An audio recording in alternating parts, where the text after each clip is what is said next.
I just want to know how much they pumped into her to get her out there to sound energetic. Well, the doctor is in. Kansas Senator Roger Marshall. Senator, great to have you here. So your colleagues in the Senate, on the other side of the aisle, I might say, are a little bit bent out of shape about people wanting government, as in the bad parts of it, to be dismantled, as in the bad parts of it to be accountable, and maybe we shouldn't be checking on transgender dinner habits of monkeys in some zoo.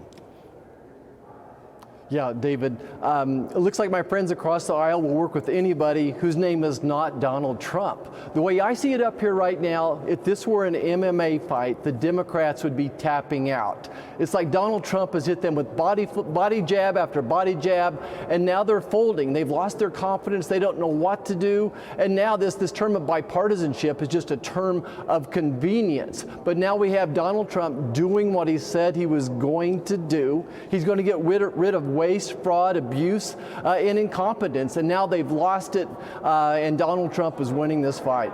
And part of the problem, Senator, is that there was no transparency before. That's what the Democrats don't want. They just want to spend taxpayer dollars on what they want to spend it on. They don't want to talk about it. They don't want the American voter to know about it.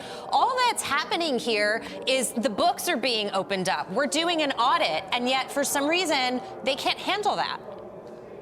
Yeah, take USAID, for instance. The Congress asked multiple times to open these books up for us and show it to us. We've asked the Pentagon to assess their own spending as well, and it never happens. It's taken someone like an Elon Musk to work for President Trump to do exactly what Americans ask him to do, and that's to get rid of this waste, fraud, and abuse. So I'm all behind it.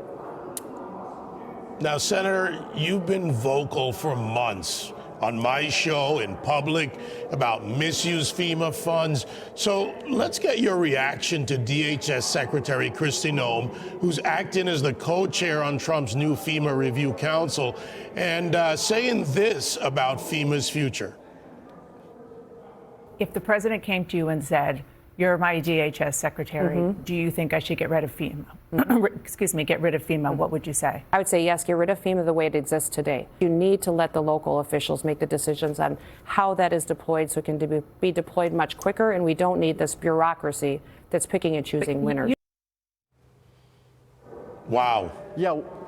Yeah. Well, David, let's start with, it's been 4 months since the Hurricane Helene. We still have 3,500 North Carolina families that don't have a home. Something's not working right here. Here's a former governor, Governor Noem, they're saying, look, let's let the governors use some of that money and put it to work in the right way as well. So we've got to do something differently. Very much in favor of this. And then let's not forget, it wasn't too long that FEMA used over $1 billion to take care and house people that were here illegally as well. So we need to redo there at FEMA. We need to start over. We need to pause and figure out how to do this the right way. Senator, I want to get your take on the reports that Trump's DHS, Department of Homeland Security, is looking to deputize IRS agents for illegal immigration enforcement. Your thoughts on what could potentially be happening here? Yeah, well, again, promises made, promises kept here. President Trump said all hands on deck. I think most Americans would agree with me that the most significant initial concern to our country right now is this open southern border. So let's use the IRS agents to chase the money. Think about this, all the human trafficking, all the fentanyl poisoning, behind that is money laundering. Who would be better than the IRS agents to track down that money laundering and work with the DHS agents? I think this is very good use of our resources as well. And again, I'm all behind President Trump's plan here. You know, Senator, there's something that sounds eerily familiar to Trump's first term, and that is that agencies should work together. To your point about AML under the IRS, tracking these payments, tracking possibly illegal money laundering to many organizations. I mean, why not use all these agencies, and do they have a leg to stand on legally, or is it just Democrat obstruction?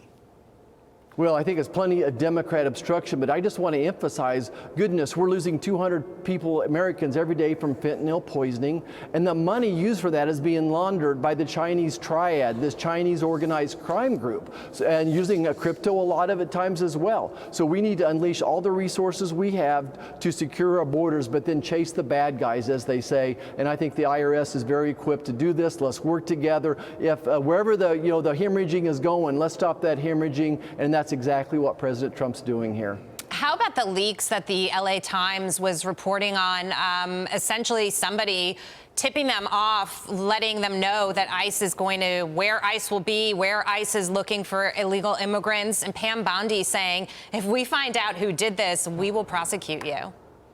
Yeah, that's the swamp right there. That's the swamp. That's why President Trump was cleaning house, trying to get rid of those people that don't want to follow the law. So I expect the Attorney General to do a great job of figuring out who the people are that it's leaking, and can't wait for this reshape of government to happen. You know, Senator, with all of this going on, the president needs his team in place. How are things progressing down in Washington, D.C. to get the president and his team to do the things we're talking about? Yeah, I want to brag on John Thune, Leader John Thune, and the job that he's doing. We're way ahead of Biden's pace for getting people approved. I think we're right there even with Barack Obama, his pace getting things approved, so we're making progress. This is a big week. We have Tulsi Gabbard and Bobby Kennedy Jr. up in front of us today. I think those are probably the two toughest hurdles we've got going on. Kash Patel will be a little bit of a hurdle as well, but I think we're making excellent progress. I think we have the votes.